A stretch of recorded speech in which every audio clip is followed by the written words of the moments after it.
आखिर क्यों एक सक्सेसफुल यूट्यूबर एक लड़की के लिए पूरी तरह बर्बाद हो गया। ये सच्ची कहानी मेरे दोस्त उम्मीद भाई की है। उम्मीद भाई जब 10 महीने का था तब उसके पापा ने दूसरी शादी कर ली और उसकी मम्मी को छोड़ दिया। मम्मी एक प्राइवेट टीचर थे जिनकी सैलरी सिर्फ 7-8 हजार रूपए थी, पर फिर भी उन्होंने अपने बच्चे को पाला। लेकिन जब उम्मीद 5 साल का हुआ तो उन्होंने भी उम्मीद का साथ छोड़ दिया और दूसरी शादी कर ली। पापा का प्यार नहीं मिला था बचपन से उसे, लेकिन 5 साल के बाद मम्मी का भी प्यार उसको नहीं मिल पाया। उम्मीद अपनी मम्मी से बहुत ज्यादा प्यार करता था, पर मम्मी के जाने के बाद वो अपने नाना नानी के घर पे रहने लगा। उम्मीद की मम्मी को मजबूरी में शादी करनी पड़ी क्योंकि उनकी नौकरी भी छूट चुकी थी और अब उनका सहारा कोई भी नहीं था।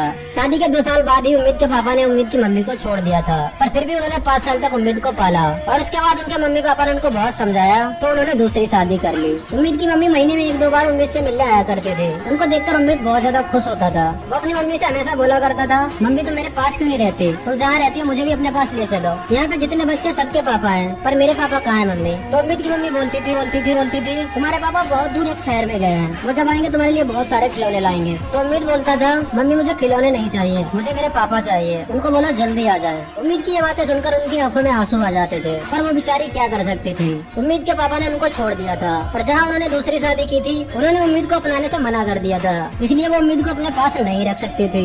उम्मीद धीरे धीरे बड़ा हो रहा था। फिर उसके नाना नानी ने उसका एडमिशन एक गवर्नमेंट स्कूल में करा दिया, जहाँ वो डेली पढ़ने जाने लगा। स्कूल में जब भी कोई फेस्टिवल होता था तो सारे बच्चों के मम्मी पापा वहाँ पे आते थे, पर उम्मीद के मम्मी पापा वहाँ पर नहीं होते थे। यह देखकर उम्मीद बहुत ज्यादा दुखी होता था। स्कूल के सारे बच्चे उम्मीद को बहुत ज्यादा ट्रोल करते थे। वो बोलते थे अबे इसके तो मम्मी पापा ही नहीं है। इतना ज्यादा ट्रोल होने के बाद उम्मीद ने सोच लिया था वो बड़ा होकर कुछ ऐसा बनेगा जिसकी सब लोग रिस्पेक्ट करें। और फिर कुछ सालों बाद